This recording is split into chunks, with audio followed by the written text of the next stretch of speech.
Thank you for joining with me for lesson 134.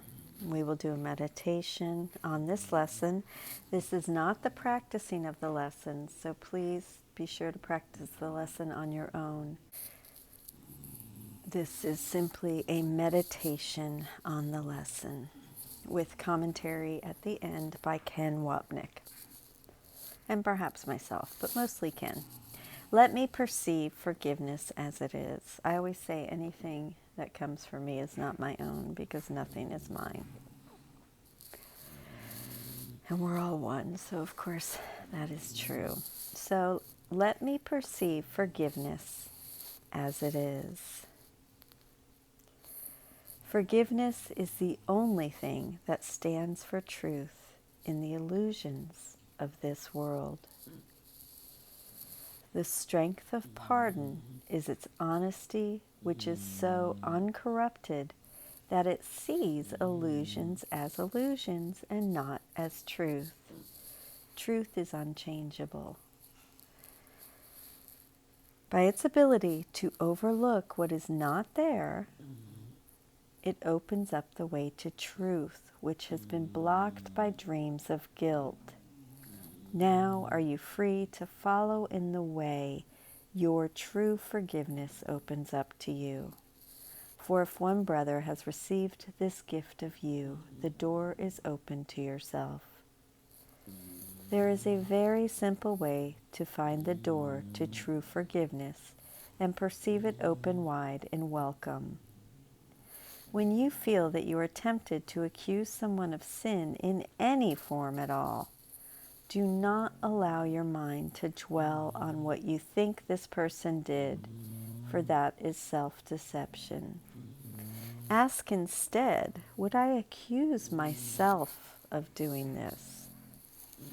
Thus you will see alternatives for choice in terms that render choosing meaningful and keep your mind as free of guilt and pain as God Himself intended it to be, and as it is in truth. It is but lies that would condemn. In truth is innocence, the only thing there is. We are perfect, whole, and complete. Forgiveness stands between illusions and the truth, between the world you see and that which lies beyond, between the hell of guilt and heaven's gate. I'm sorry I'm stumbling around verbally today. Forgiveness must be practiced, for the world cannot perceive its meaning nor provide a guide to teach you its beneficence. There is no thought in all the world that leads to any understanding of the laws that it follows, nor the thought, and that's a capital T, that it reflects. Yet it joins your mind with the reality in you. Today we practice true forgiveness, that the time of joining be no more delayed. For we would meet with our reality in freedom and in peace. Our practicing becomes the footsteps lightening up the way for all of our brothers who will follow us to the reality we share with them. That this may be accomplished, let us give a quarter of an hour twice today and spend it with the guide who understands the meaning of forgiveness and was sent to us to teach it. Now we will ask of him, please let me perceive forgiveness as it is. Now choose one brother as he will direct, and catalog this brother's sins one by one as they cross your mind. Be certain not to dwell on any one of them, but realize that you are using his offenses but to save the world from all ideas of sin. Briefly consider all the evil things you thought of him, and each time ask yourself, would I condemn myself for doing this? Let your brother be freed from all the thoughts you had of sin in him. And now you are prepared for freedom. Father, please let me perceive forgiveness as it is.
Let me perceive forgiveness as it is.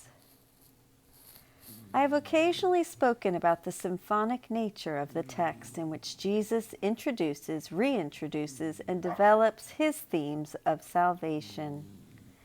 The same can be said about the workbook, and of course this is Ken talking, not me. To be sure, its structure differs from the text, but as you read through the lessons, you can recognize their symphonic organization. Themes introduced, discussed, dropped, then brought back to be developed still further. These next 3 lessons illustrate this structure as they center on a theme we saw in lessons 68 through 72, the ego's plan for salvation. This plan, referred to in the text as the ego's plan for forgiveness, consists of holding on to grievances. As an introduction to Lesson 134, let me review this ingenious plan.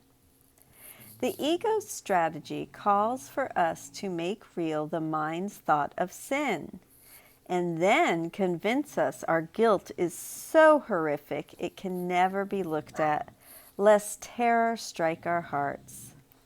In other words, sin leads to guilt, don't we know it, which in turn demands punishment.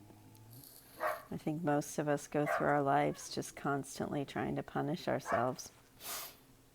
The guilt thus establishes the painful reality of sin and tells us if we remain within the mind and confront its guilt, we will run head on into the wrath of a furious God, hell-bent on destroying us by retrieving the life we stole from him. The ego counsels us that the only way we can be saved from our sin is to deny its presence and project it out, having us believe it now exists in a separate body. Whether someone else's or our own is irrelevant from the ego's point of view, as long as sin is perceived outside the mind, the definition of attack. Incidentally, when we project sin onto our own bodies, we call the attack sickness. The theme of Lesson 136, sickness, is a defense against the truth. Lesson 134 begins with a discussion of the ego's plan of seeing sin as real, but in someone else. In the pamphlet of the Song of Prayer, which I'm reading next as well, Jesus calls this dynamic or justified attack forgiveness to destroy, as the reader may recall. I'm going to read a part of the Song of Prayer right now. No gift of heaven has been more misunderstood than has forgiveness. It has in fact become a scourge, a curse where it was meant to bless, a cruel mockery of grace, a parody upon the holy peace of God. Forgiveness's kindness is obscure at first because salvation is not understood, nor truly sought for. What was meant to heal is used to hurt because forgiveness is not wanted. Guilt becomes salvation, and the remedy appears to be a terrible alternative to life. Before we can learn the meaning of true forgiveness, we must first understand the ego's distorted version, which is why the lesson began as it did. Jesus then continued with his message of forgiveness, the Holy Spirit's blessing that replaces the ego's curse. In everything you do, remember this: no one is crucified alone, and yet no one can enter heaven by himself. God's Son is one, and so if I seek to crucify you, I am crucifying myself. This undoes the ego's game of seesaw wherein one is down and the other is up. I crucify you until you go down, thus enabling me to be resurrected as I go up. Forgiveness works only if I realize that what I do to you, I do to myself. Recall that the ego does not understand sameness, but only difference. The ego teaches that you and I are different. One is sinful, the other sinless. However, the Holy Spirit teaches that you and I are the same. We share the same ego thought system and pathway home. When Jesus says no one can enter heaven by himself, he means I cannot enter heaven at your expense any more than I could have entered my own heaven, the ego's heaven, at God's expense. As he says in the text, salvation is a collaborative venture. And together or not at all, and the ark of peace is entered 2 by 2. This does not mean you literally walk the path with me. You do not even have to be aware of salvation, nor even physically exist. What matters is that I do not see us as separated. In this way, the perception of differences in my mind is healed. This occurs when I gladly and gratefully realize the teacher I have chosen has been mistaken and does not mean me well. The real teacher, Jesus, will gently lead me home. Let me perceive forgiveness as it is. Would I accuse myself of doing this? I will not lay this chain upon myself. I love you. Thank you so much for joining with me. Have a beautiful day, and I will see you tomorrow.